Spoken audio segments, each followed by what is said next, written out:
Has anyone seen that Gravity company? The guy made like the rocket. A guy made a rocket suit that functions like it truly works, and it's two hand rockets and one back rocket, and it creates like a tripod of force. And I guess with an hour of training, anyone can use it like safely. This does sound familiar. I think I saw a video of someone doing that, like going up a mountain very quickly, and they were talking about how it could be used for like search and rescue for hikers or people in the wilderness where it might take a really long time to get to them otherwise. That's a great idea. Yeah. It's like a human drone.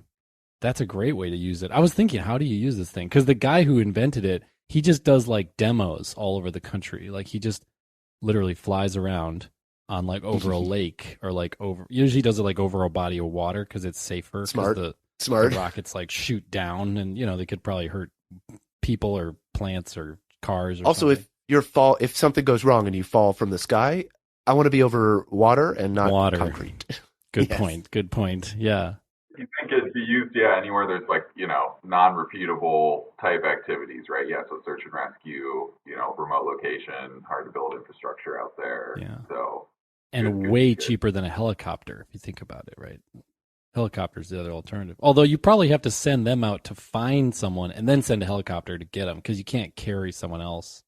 Well, what you do is you bring another set of your arm back jets, and then you put them on the injured person who's like got some sort of horrific leg injury. You're like, all right, buddy, just Iron Man back with me down the mountain to the base camp. Isn't this going to take a lot of jobs away from St. Bernards? Like, isn't this really their niche, Good right? point. Rescuing people from the mountains. So maybe just drop the St. Bernard down so they can feel comfort. If we're going to make up for the St. Bernards, what we lose with the St. Bernards, we're going to need these rocket people to carry like a little barrel of alcohol around their neck on a collar so that when you get there, they can, have a drink with the person first and then fly them back. So this might be the cold open. I could just throw this at the beginning. Well- We've gone down a rabbit hole for sure. We have here. completely gone down a rabbit hole. Okay, I got to be better. I got to be better. Bring us back.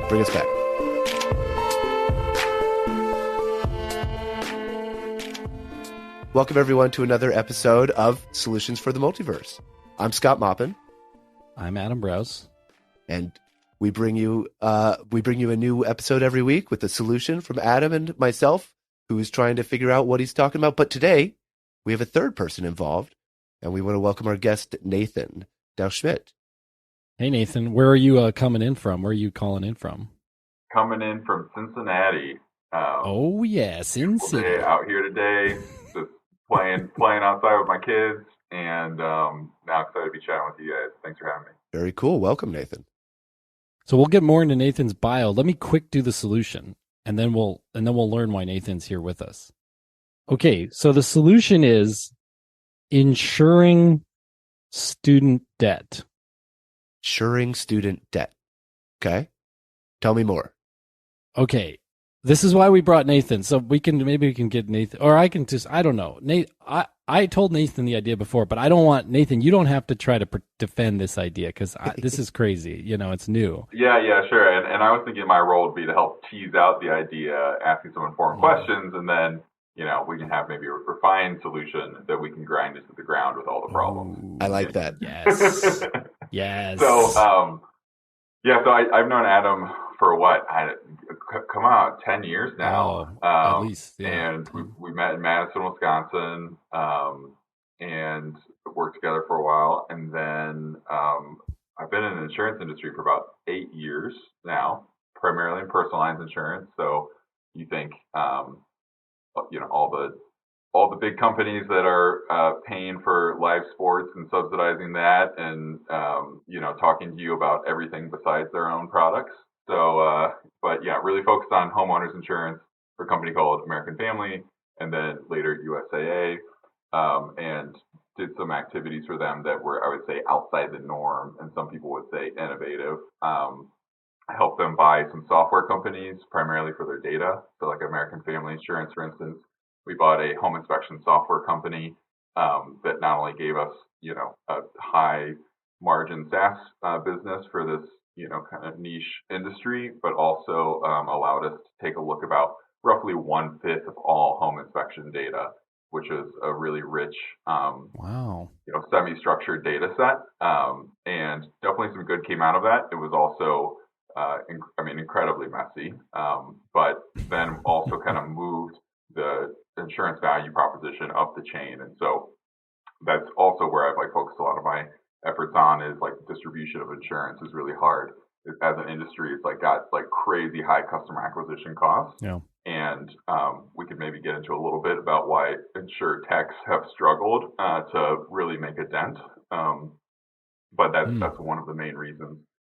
I think most people, when we start peeling back some of the layers of the onion, are usually like, oh wow, I had no idea that's how it goes. Yeah. And it is more interesting than most people give it a chance for. But it's I bet. also, it's incredibly boring. But I think that So- most of the boring things in the world are ultimately, right, the things that need innovation the most. There is that dynamic of like boredom almost acts like a moat around some of the most important things in the world. Yeah. Well, Adam, I started my career as a central banker working for Bernanke. So like, Yes. I got no issue going down that route if you want to get boring in a different way. Oh, we need to talk. We need to talk, Nathan. We got to talk. But so my current job though is not in personal lines, right? It's in specialty commercial lines. So many people have heard of Lloyd's of London. Mhm. All these like weird risks, them insuring, celebrities' You hair could, like- and stuff like that. Yeah, I was gonna say I'm Beyonce's not butt. doing that exactly per se, but the company I work for, it's called Great American. I'm trying to work at all the insurance companies with American in the name. So like 80% of the racehorses, we write life insurance on them. So Kentucky Derby time kind of like rolls around, right? That's like a fun, but also a little bit on edge, right? You don't want to end up the wrong horse going to the glue factory. Wait. You for real? Your company insures the Kentucky Derby racehorses? Yeah, That's about 80% of the racehorses in the U.S. And then we do other things like excess liability for Fortune 500 companies. So if you think like something majorly goes wrong and there's like a big lawsuit, we probably have a portion of that. Let's see, we do like fine art collections in casinos. So like all these like super niche solutions. And my role is to sit. I do the strategic planning with the business unit presidents. So there's 36 different business units. They're very entrepreneurial. They like run their own shops. They have like ultimate decision making over their little fiefdoms. And they just try to run and like fulfill their niche as best as possible. And then I am like an internal consultant for them, help them with research things and help pull together strategic plans looking 3, 5, 10 years out about, existential risks to their business essentially.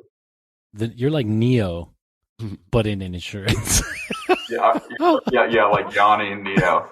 Actually, if you look closely at the code that Neo was writing, he was writing a script for insurance. That's what that was. That's what that was.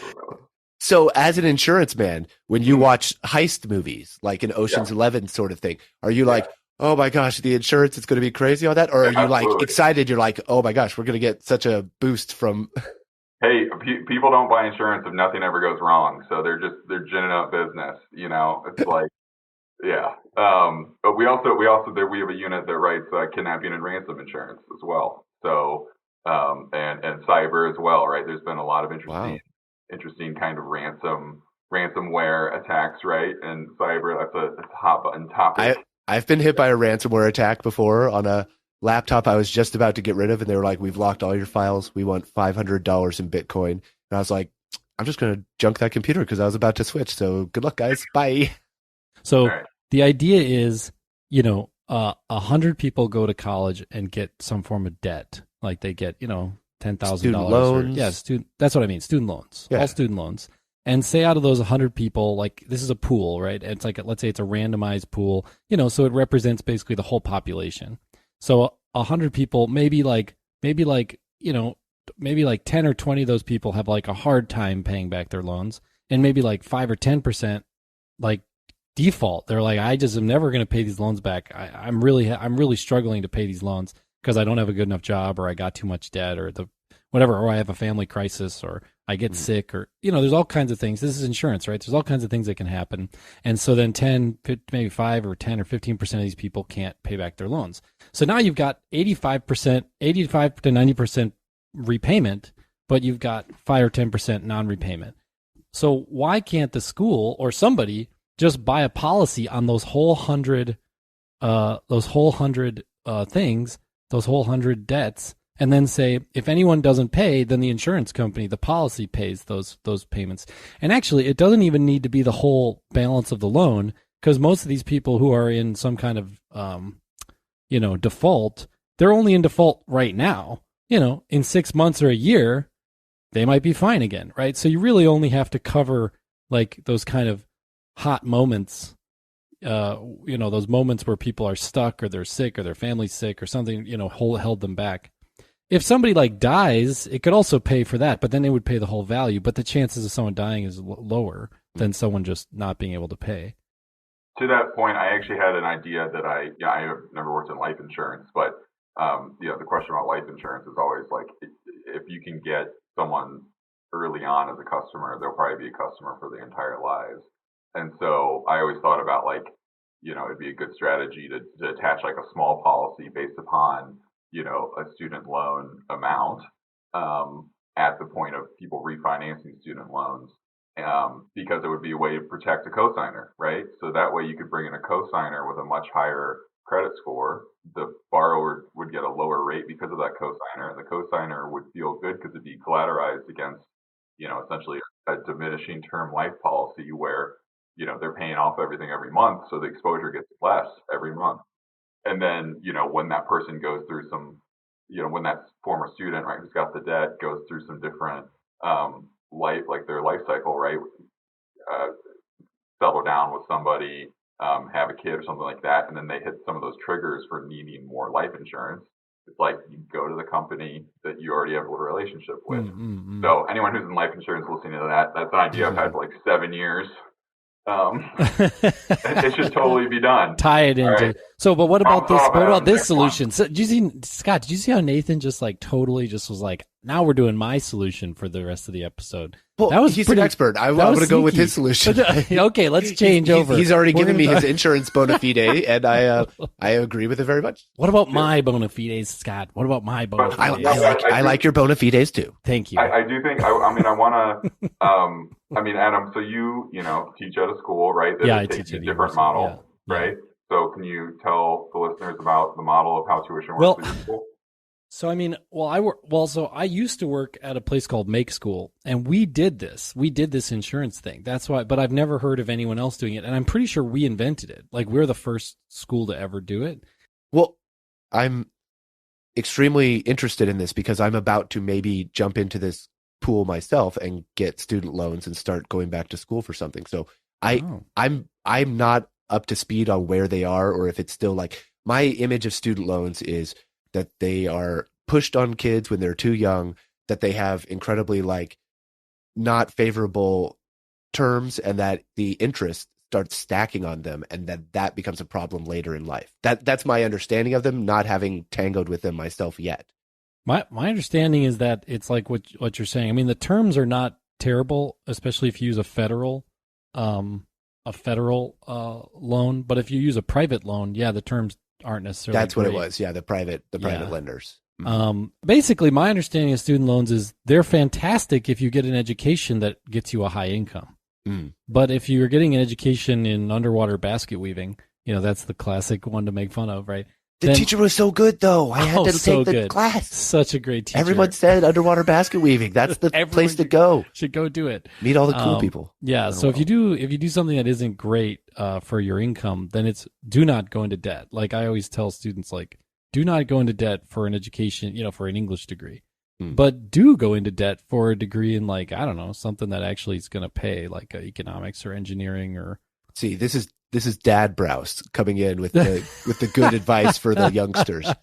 Well, if you want to get an English degree, I would say just start going to the library, start reading, just read the books. It's free. Humanities. There aren't jobs in humanities. What exactly. Are you doing? Yeah. I got a humanities degree, but my parents were like, we'll pay for your college. I was like, okay, cool. So then I got a humanities degree. Adam, you also, you are someone who will make things work though too. Like you're not like I studied English, so I can only study English. Like Yeah, I guess I became a you're software curious engineer enough. It's a afterwards. problem, Yeah. right? You ended up working for a software company, so Yeah. it's like Yeah. That's true.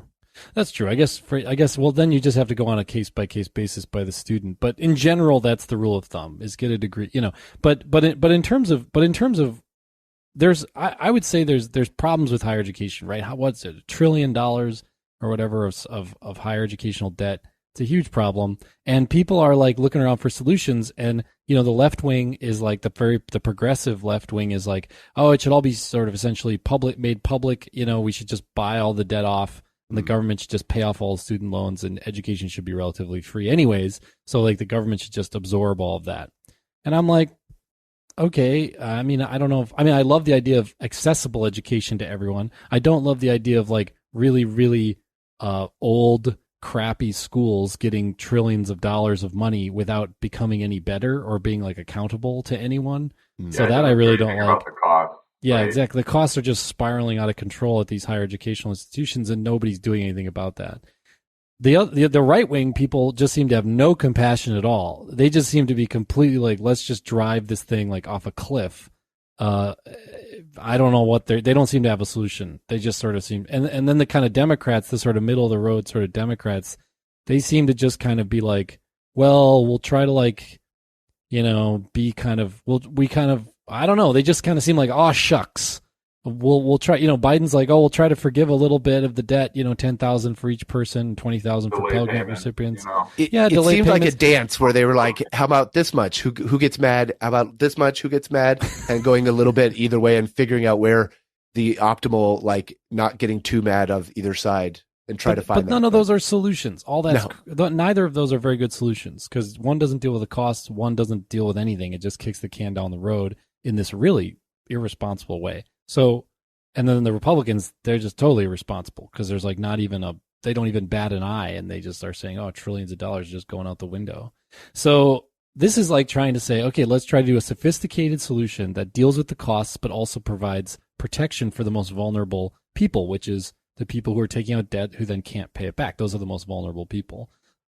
So Adam, then from my perspective, if I go in tomorrow to get a student loan, and this is the way your solution has taken hold, do I have is it just attached to my student loan insurance, or do I have a checkbox that I can option to be like, I'll pay a little bit more for insurance, or what does that look like? So I think the way it should work is the government should just buy this policy on all student debt. That's what I think should happen. So the government should buy a giant balloon policy on all the debt in America that if it doesn't pay off, the government starts paying your payments until your income, your situation changes and your income does increase, and then the debts get paid off.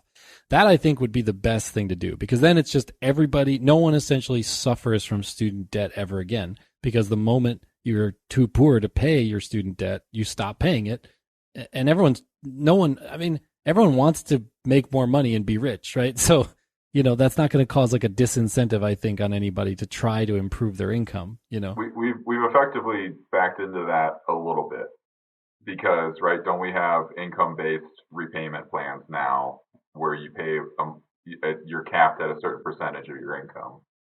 Right? Now the Biden plan has that, right? Yeah. But is that not in effect now? I think, but didn't the Republicans block that in court, or did the income cap go through? Yeah.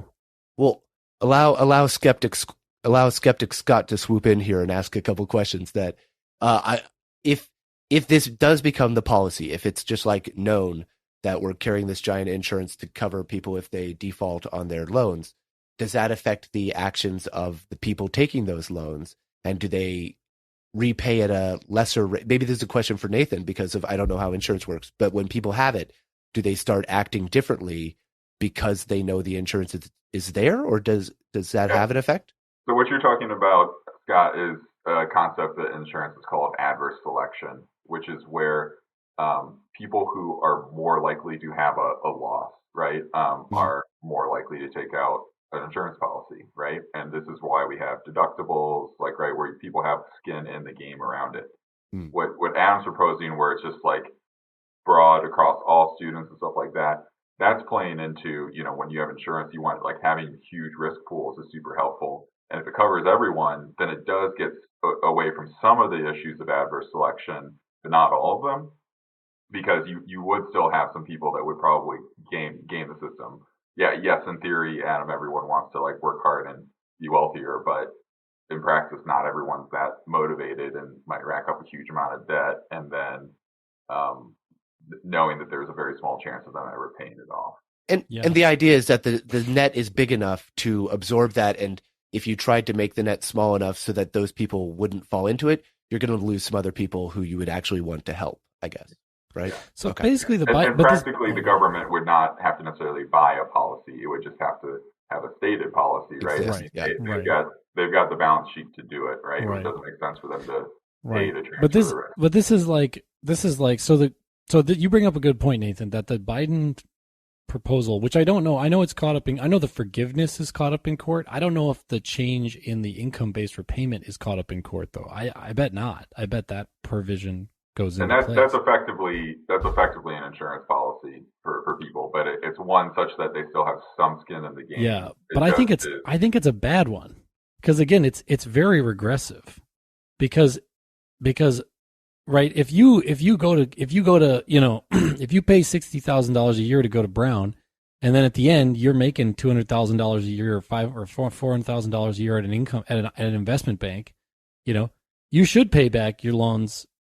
It shouldn't just be 5% of your discretionary income. You should have to pay back the full cost of your loans. But you do. I think those income-based things only kick in lower. I don't know exactly how they work, but in theory, that's what it is.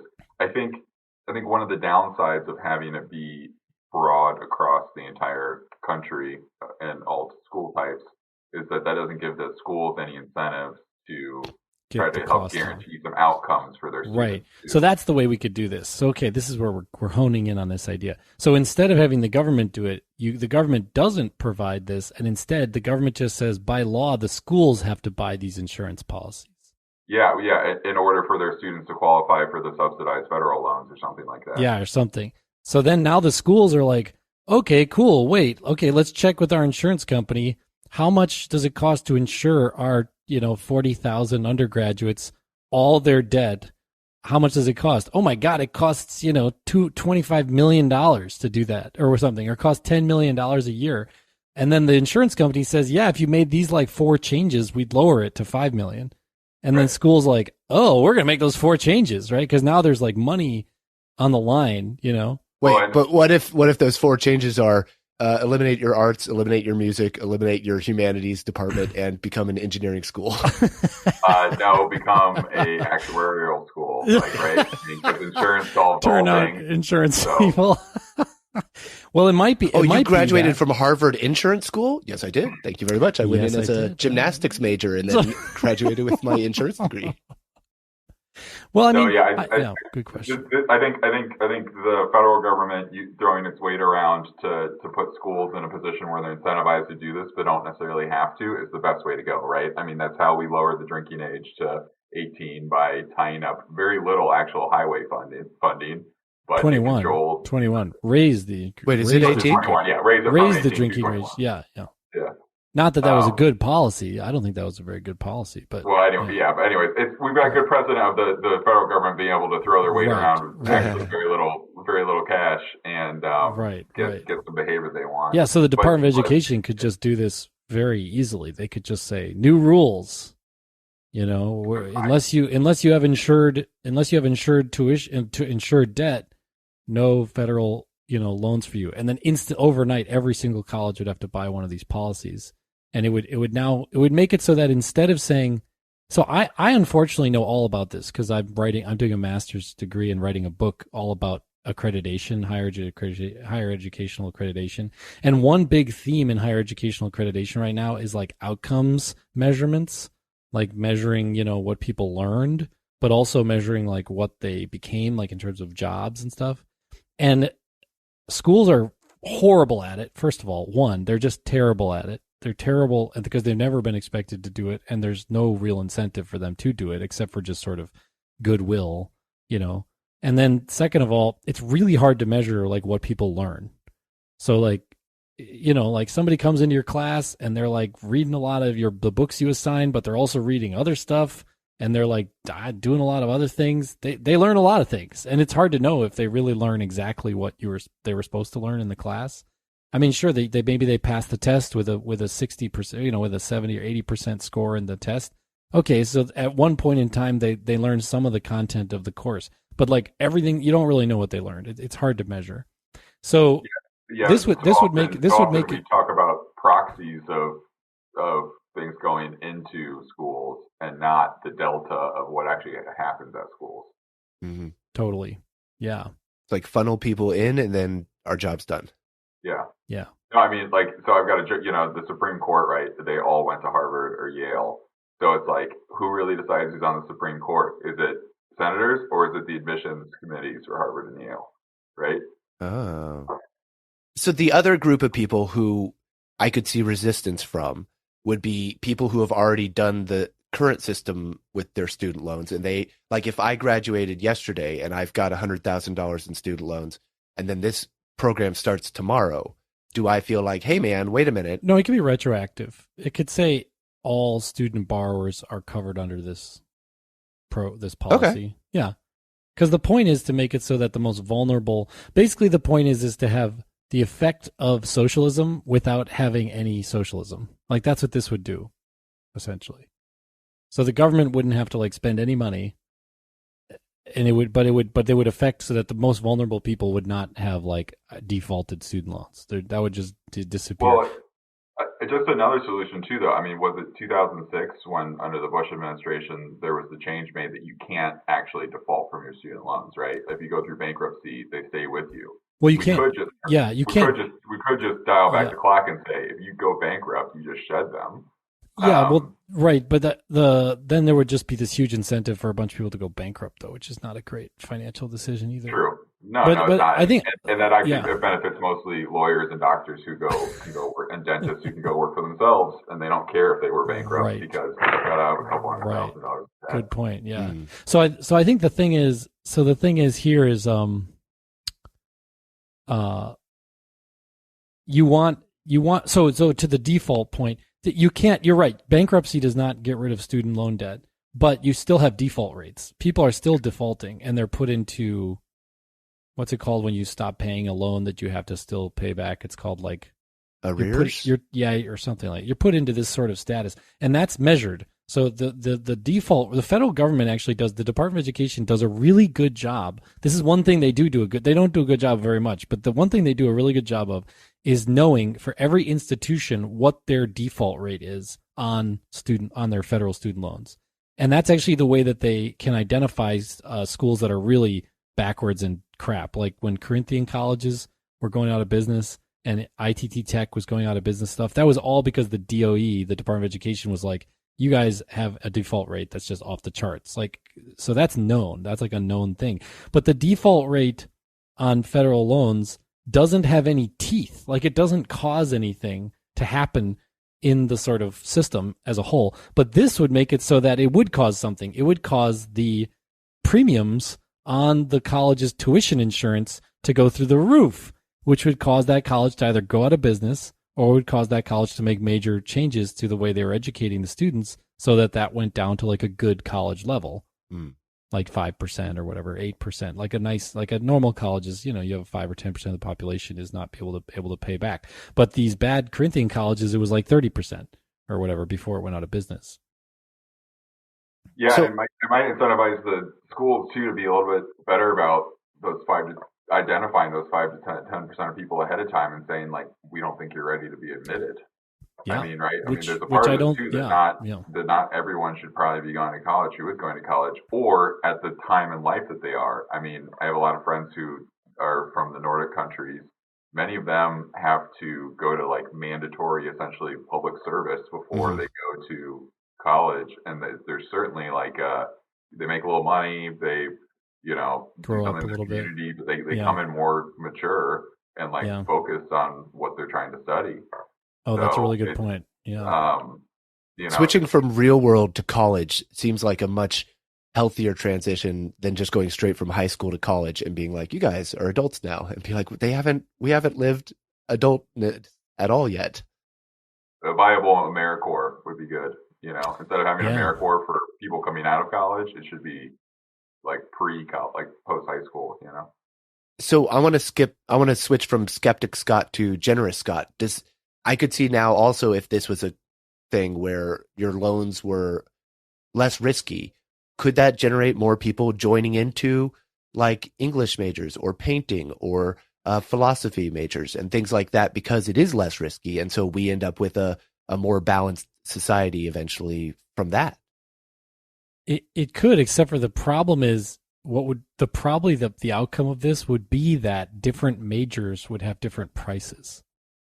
So if I were the college, I would start changing tuitions based on the major, right? Because the English major is the one, or not necessarily English, but I don't know, majors that have the worst outcomes financially are going to now become very expensive for the college because it's raising that premium of the tuition of that tuition insurance a lot. So if you want to do maybe let's just say an art degree is not so it's very more valuable. That would be more expensive than it the would become business more degree? expensive Oh. because it would be your loans. I thought you might were go saying down. like, oh, if you want to study ceramics, it's this low price, but if you want to study computer science, it's this high price. But you're flipping. I had that backwards. It should be the other way around. Ideally, you would do it that way because you get the higher incomes from the computer science, which means you should raise the price because the value of it's more. And also, I run a computer science program, so I can tell you the tuition, the teachers cost way more than the ceramics teachers. Sure. So it costs like way like twice as much, 3 times as much to pay. Well, you have to poach them from the tech world. Exactly. You have to get them to you have to leave. compete. Yeah. Get them something that's attractive to not just the basic entry level tech jobs. So we do have a higher cost on that side. At the same time, we have a lot of students, and we can give less financial aid because we just say, no, there's not very much financial aid because you're going to get this great job. So instead of changing the price, you might just change. So maybe that's the thing you do is instead of changing the price, you just change the amount of financial aid to those different programs.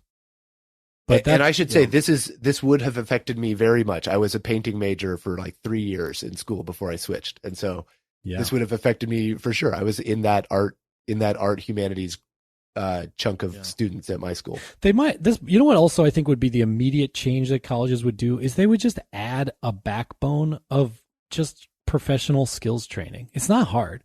You teach people how to like communicate professionally and use spreadsheets and send emails and it's not follow up, be on time. Like you just teach people some basic like etiquette and they're pretty much ready for the working world. It's not that, most things you learn on the job anyways. Adam, the same phenomenon of different tiering and different experiences by major. One, we see some of that price discrepancy today just from costs inherent in it and relative value, like engineering and stuff like that, charging more, law charging more, right? I believe it was Purdue University had experimented with pay a percentage of your income back in lieu of tuition. Right. And the problem with that, right, was that it was optional. And so if your job prospects are low, that's much more appealing than if your job prospects are high, then you want to pay the fixed tuition costs. And so you get that adverse selection, right, where it just doesn't work out. Adverse selection meaning the student kind of games the system by picking the cheapest possible. Well, it's lopsided. way. The people who would cover the losses aren't coming in, and the people who would produce the losses are coming in at higher rates, disproportional rates. You were talking, Nathan, about your job right now. You have each business unit runs itself very much independently, even though it's part of a bigger thing. You could do that in terms of the university. You could say, hey, every department now has its own budget and can set its own tuition and runs itself, optimally for itself.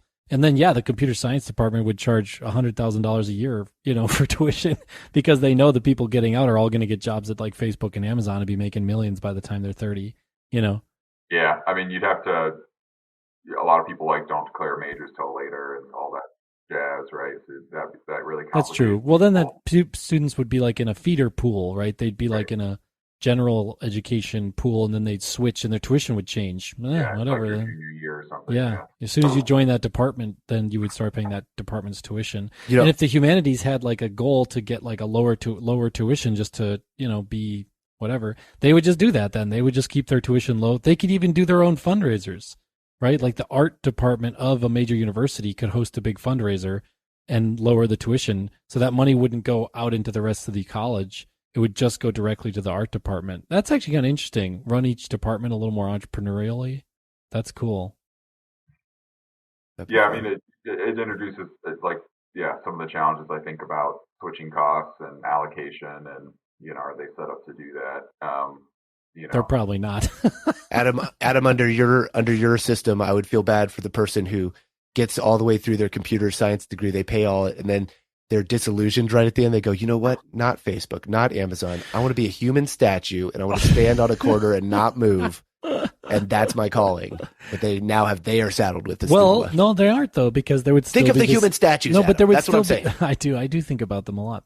But they would still be covered by this program, right? But there would still be the insurance.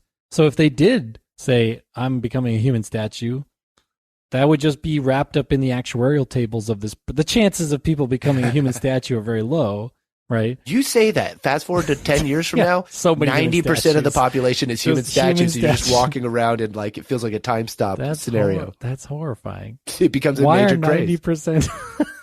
Podcast. Everyone's got earbuds in. They're listening to podcasts. They don't have to move anymore. Human statues that are listening to podcasts. Of course. Learning everything you need to know and not applying any of it. That's the perfect podcast I do like listener. the human statues that look like they're floating. Have you seen those ones? Those are cool. I've seen those, yes. Yeah, those are cool. I did not bring it up at random. I am far too fascinated by human statues. Oh, I thought you were going to say, I'm going back to school. Big reveal for human statue design.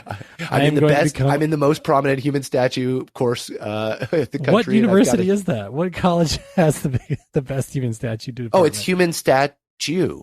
University, right? Human statue? No? I'm pretty sure that's a statistics university. No. I've got our guest shaking his head at me. You might have signed up for a statistics university, Scott. It's human stats.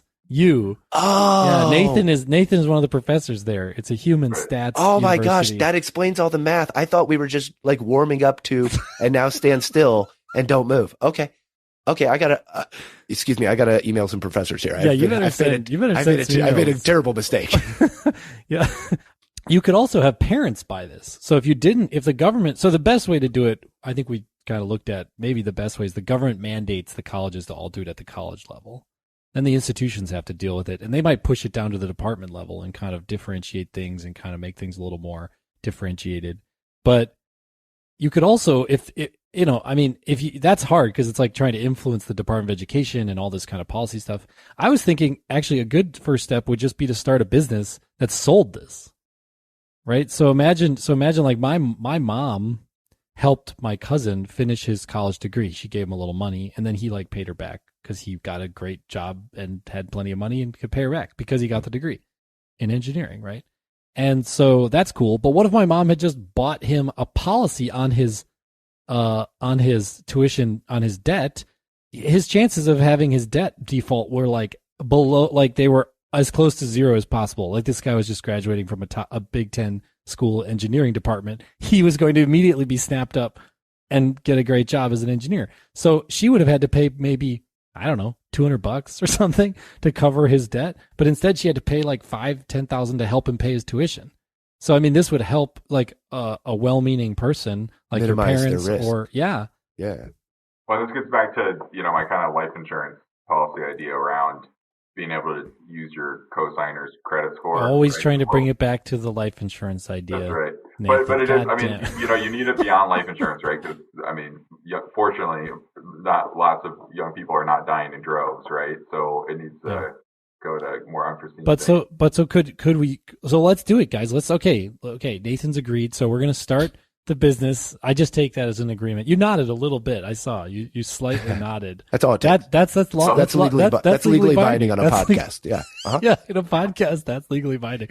So we start a business and we start selling to people. You can insure your kids, your loser kids' student loans, just in maybe case. Don't label them. Oh yeah. Sorry. We should have a different term. Your great kid. But then that's interesting because now the actuarial tables, the premiums of those policies are going to actually be a financial thermometer for the kind of economic value of a student's preparedness and degree in school and everything, which is actually provides a really cool piece of information for students when they're picking their school and their major.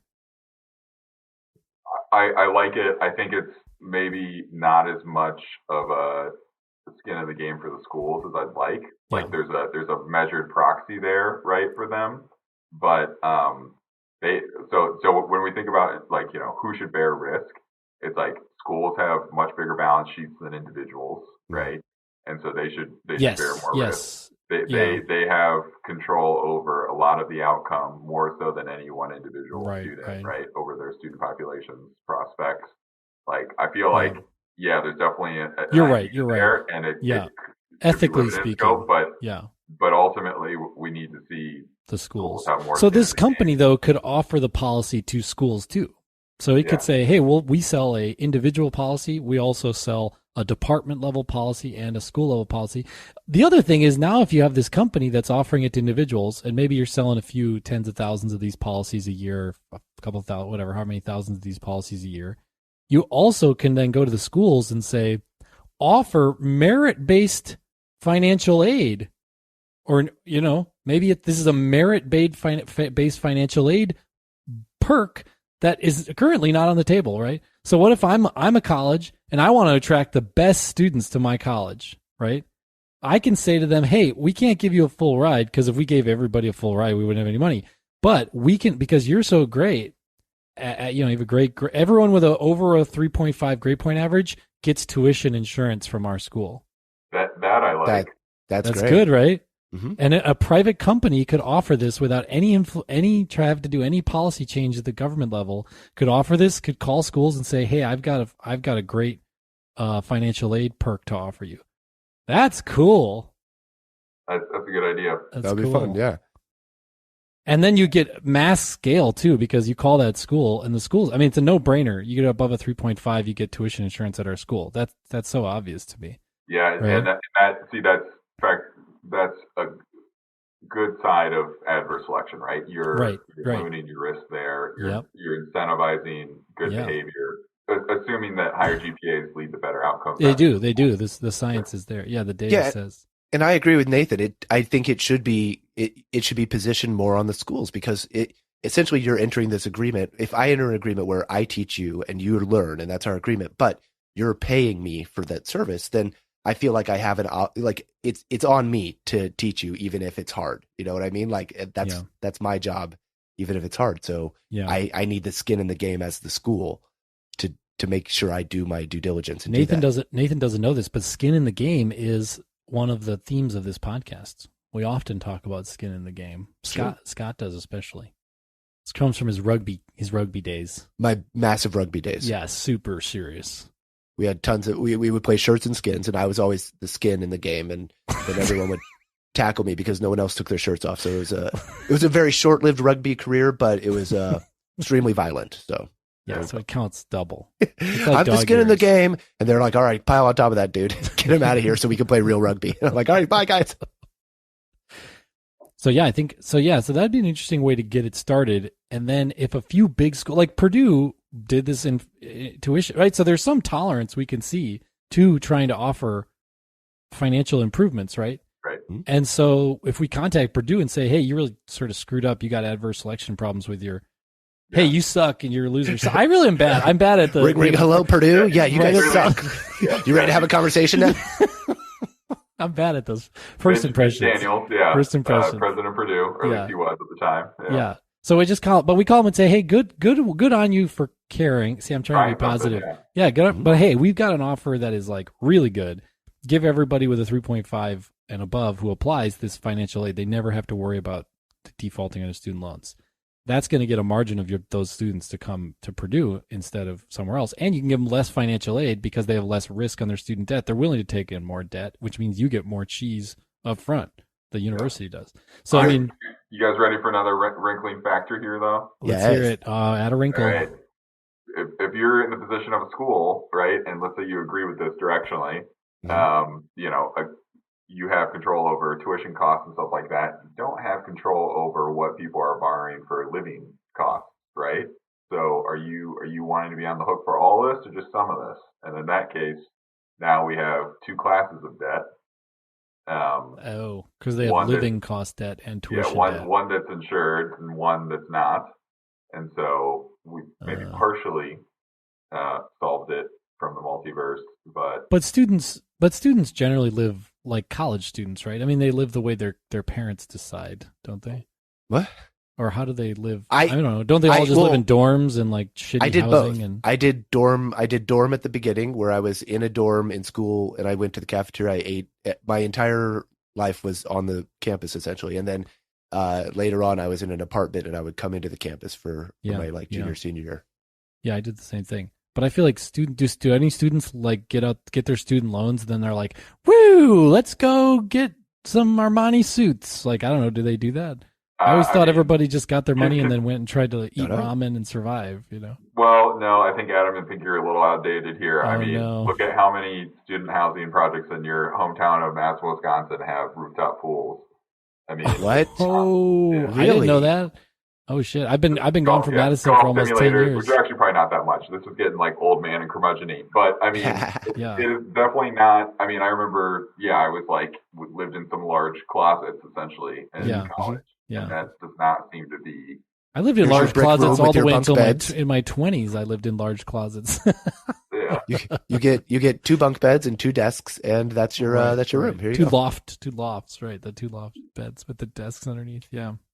Okay, so maybe that is a risk. But anyways, I think that's a little more manageable though, because the living and housing, like, you're pretty much constrained by how much money you're given up front, and if you're just given enough to survive, then that's how much you'll spend. I was just gonna offer up. I'm the secretary of a nonprofit that gives study abroad scholarships, and I can tell you that living costs have risen dramatically for students. Yeah, for sure. Okay, so a little bit of a wrinkle, but the overall thing is we're still handling that debt right now, and this adds a little bit of a benefit to one part of it. And it could be that, you could just, it may be on the student to buy an extension of the policy from the tuition to Good point. So that part could be private. That part could be bundle private. It. Yeah.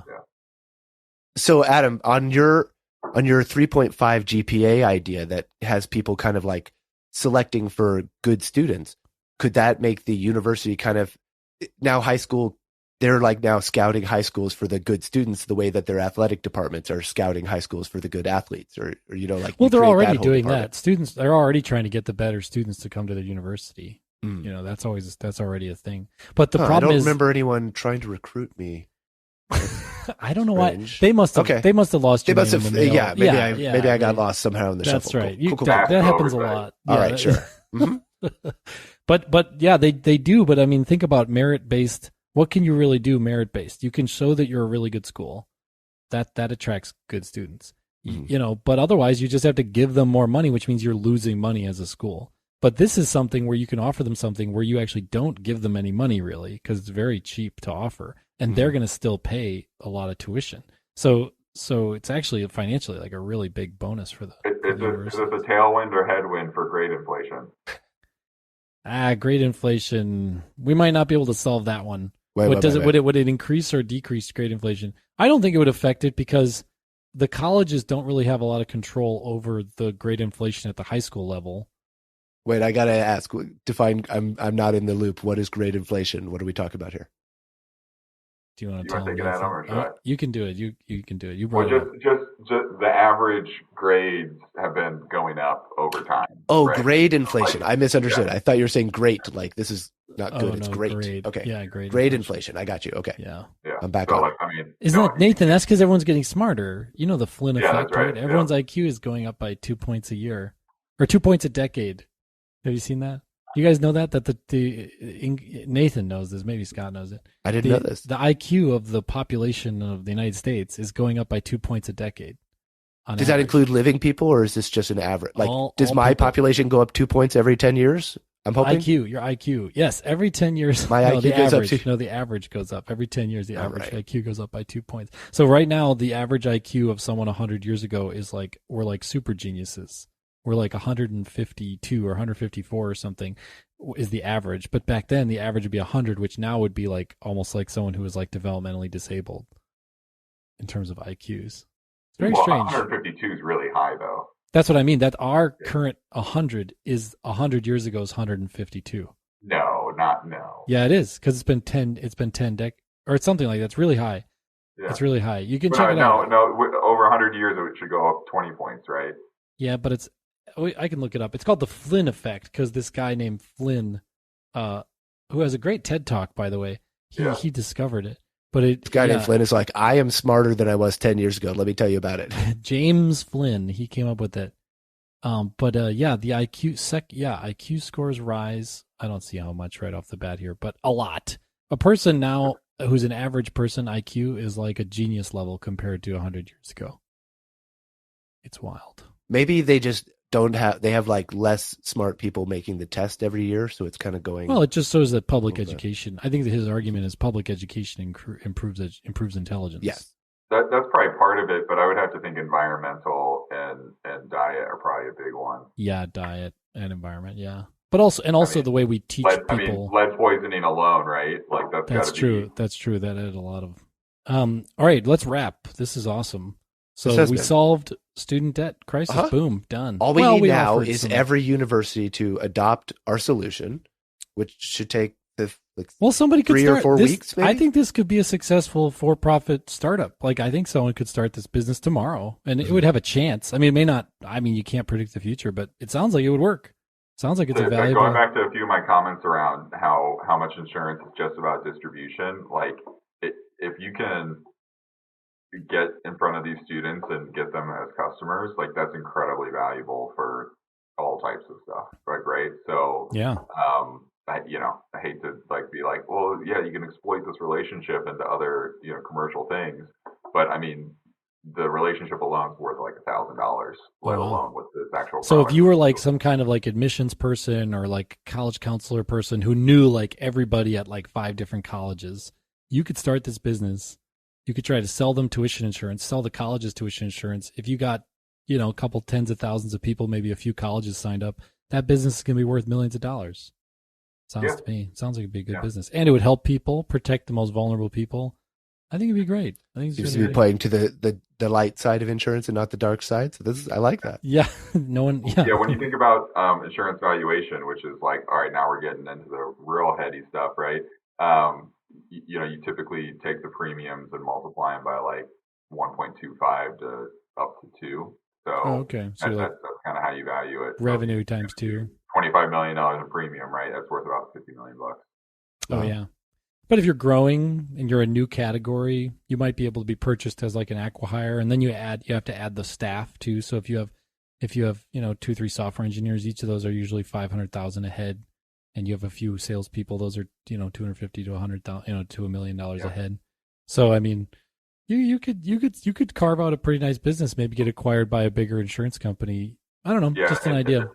A life insurance company would buy this up. Yeah, overnight. Yeah, if you had a base. Yeah. Anyways, So yeah, it's just a cool business idea for anybody listening who has time for that kind of noise in their life. Just give us a shout out after you do it, so we can put that feather in our cap. Make a little donation to the fund. The SFM fund. I don't know that we have a way for people to donate other than finding us on the street and handing us cash. I busk outside my door. You guys just drop it in the hat. I'm playing the mandolin. All right. Well, this may not be a surprise, but I spend my weekends mostly being a human statue outside of several very cool places. That's where the donations have to go. Yeah, I was just trying to. I was just trying to back into promoting my human statue gig. You can see me on outside of this bank at this time. And Nathan has a human stats gig, so you guys could pair up human stats. It's not cheap. Stats. Do you know how much money I have to spend on silver spray paint? It's so expensive. Adam, I mean, I think you need to make the first sale here. Scott just said he's about to go back to That's school. Right, Scott. How can I interest you in some insurance? Let's talk. Yeah. Insurance salesman. Now, how do you know I'm going to be one of the good students and not one of the bad ones? Here, Scott, do you get this reference? Am I right or am I right or am I right? Right. I know that, but I can't pin it to the right place. What is it from? I know that reference. It's the insurance salesman in the movie Groundhog Day. Thank you. Remember? Yes, it is. Yeah. Anyways. Okay, Ned Ryerson? You've got it, dude. Your reference game is so crazy. It took me a minute, but I got that. Ned Ryerson? Okay, we got to wrap. Yes. We're way over. Okay, This great. has been really fun. It's been Thank really you, fun. Nathan, for joining us. Yeah, thanks for helping thanks us for out, having me. Nathan. This is great. Demystifying and elevating insurance in everyone's mind. And good luck, Nathan, to joining all the insurance companies with American in the name. We wish you well Thank you. on that lifetime goal. That's like an EGOT. In the insurance industry, that's like an EGOT, I think. Totally. All right, guys. Take care. See you next week. Bye.